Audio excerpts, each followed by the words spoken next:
I actually don't look at it quite that way. I don't think that whether you've got a whole room full of them or whether you've only got a few in a mixed group, I don't think it's about changing the whole learning environment just to suit them. Because the truth is, most of us who are watching this recording work in the business world, and we have a mixture of generations. So when they hit the workplace, they're going to have to deal with people who are different than them anyway.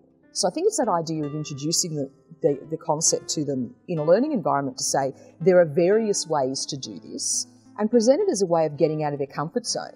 The phrase, let's go old school, can really grab their attention sometimes. Okay, let's do this without devices, let's do this without PowerPoint or whatever it might be. And that can actually be appealing to them because it's a bit of a novelty.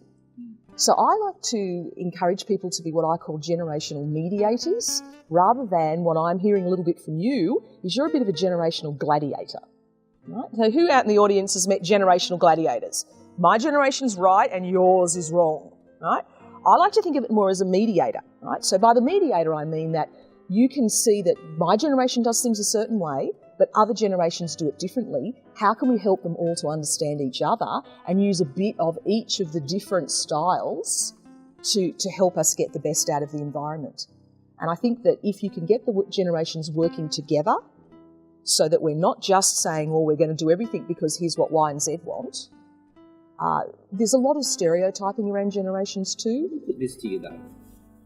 What if I was to say, trying to assimilate the generations together is a near impossibility. Oh, you make a big statement there. Yeah. I've seen it work really well if everybody's open to it. And it's got to be that, there's a level of respect there. In fact, respect is one of those words that I find is so important. A few years back, I wrote a book. I've written a few books actually, and this one, Keep 'em Keen, and it was about engaging people of all ages and career stages. And I did a lot of research for that book.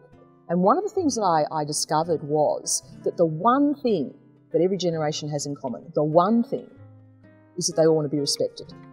Nobody wants to feel disrespected. The issue we've got, though, is what does respect mean for different generations?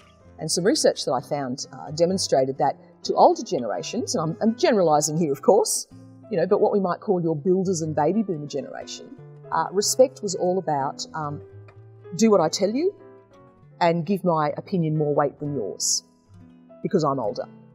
Younger generations, it could be your X's, certainly your Y's, your Z's, are simply saying that I want to feel as though I'm being heard, that my opinion also matters. It doesn't mean that I know everything, but that I have an experience that I want to share.